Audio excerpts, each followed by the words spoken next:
Okay, so I just finished watching this movie called Damsel on Netflix. I have some thoughts about the movie. I wouldn't call it a roaring success, but it's something I think is worth a watch. Let's discuss.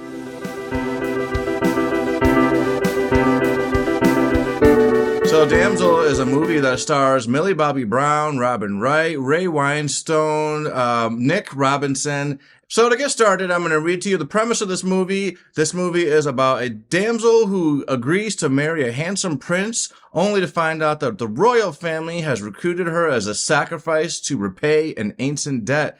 Man, that is messed up, I gotta tell you. And I have to say, I didn't really remember the commercial for this movie. As I was watching it, it started ringing a bell. I only saw the commercial once. It wasn't one of those epic movies that I was looking forward to. Because when there's a movie that's like super epic, I watch the trailer like a lot because I'm like so in anticipation. This one wasn't that. So I kind of forgot what was going to be the plot of this movie. But as I started getting along in it and I saw the wedding happening and then I saw them walking across this stone bridge, I was like, oh yeah, okay, I remember. They're going to throw her ass right into this cavern. And sure enough, that is what happened.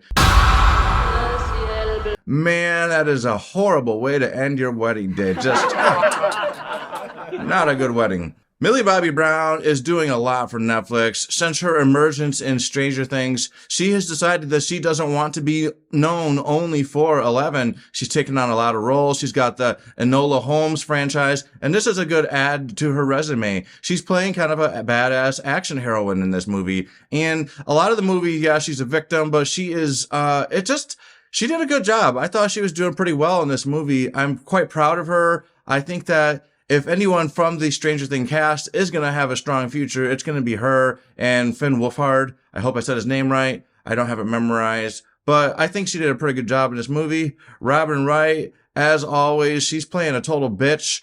I don't know if she's just like typecast for that, but it seems like lately, ever since I saw her in House of Cards, she's just been playing this bitchy type. She does it so well that I'm just starting to wonder, is this woman just actually, a bitch?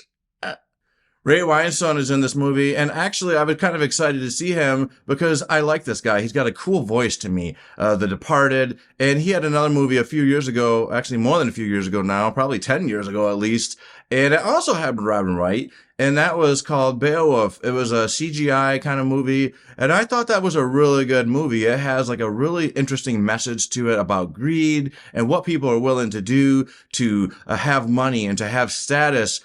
I actually thought that this movie had hints of Beowulf going on. In fact, this movie to me feels kind of like you're watching a fairy tale. There's something mystical. There's something going on here. And you got your dragon. You've got the moral story. It has a lot of similarities to Beowulf. And it even has two of the actors. What can you say?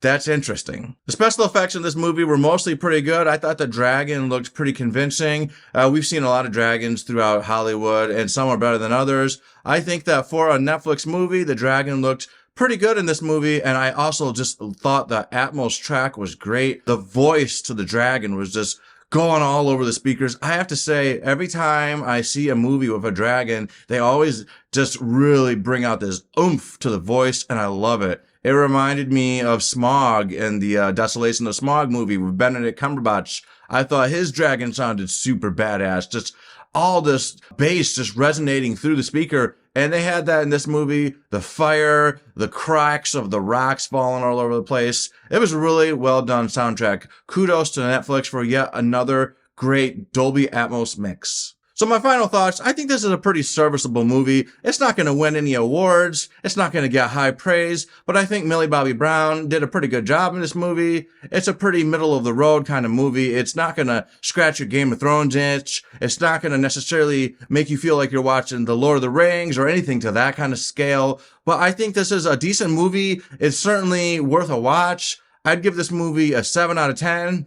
It's not the best movie ever, but I think it was entertaining, and I think it's just really awesome to see Millie Bobby Brown continuing to come out swinging for Netflix. And this girl, I'm just curious, she's going to have a very interesting career. I think she did a great job in this movie, and she definitely holds this movie up to a higher platform. Were it not for her performance, this movie might be even lower than 7 because it has some cliches going on. It's nothing groundbreaking. It feels like it's following in the footsteps of other fantasy novels or other fantasy movies.